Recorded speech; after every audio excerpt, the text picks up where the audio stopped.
козунак.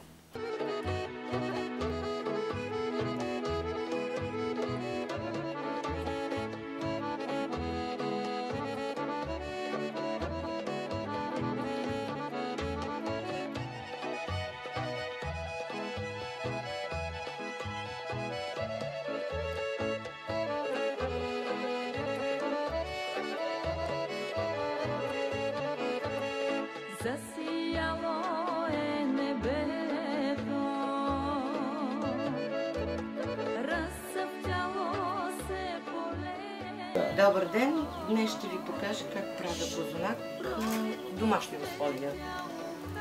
Към затопленото мляко прибавяме маята. Много важно е как се приготвя маята за козунака, защото благодарение на нея тестото увеличава обема си и става приятно на вкус.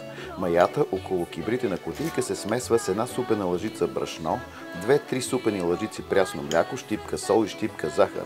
Оставя се маята на топло, за да шупне, след това се замесва с още малко брашно и затоплено мляко и отново оставя на топло да шупне. Пресява се около килограм брашно, прави се на средата кладенче.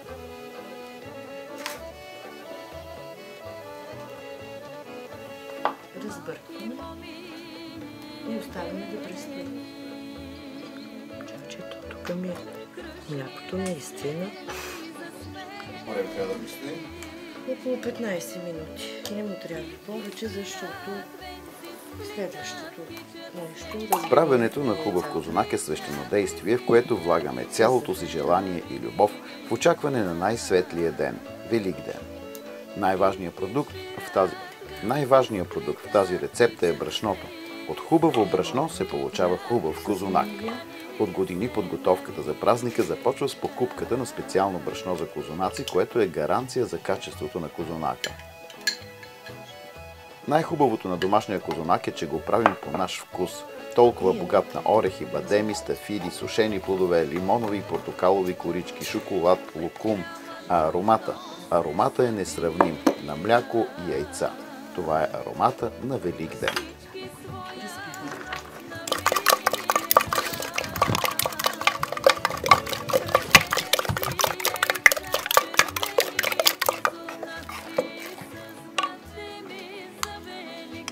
Към яйчената смес ще прибавим маята или няма да Не се, не е в тази.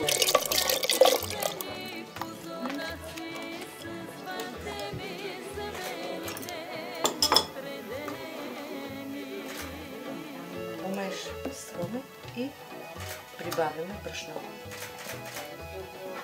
докато стане тесто.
Засияло е небето,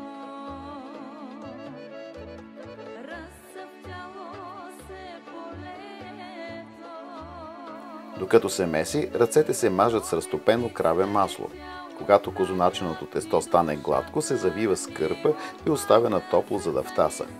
След около половин час се меси пак с намаслени ръце и тогава се прибавя по желание стафиди, попарени, подсушени и овалени в брашно, портокалова кора, орехи.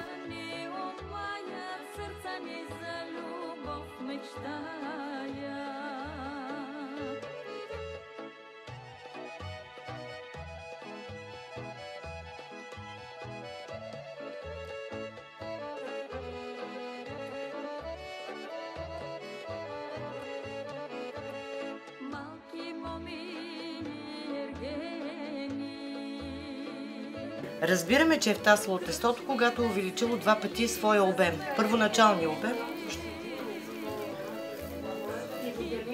Делим го на 3 или 4 топки. Аз делам 4. Правим на фитили.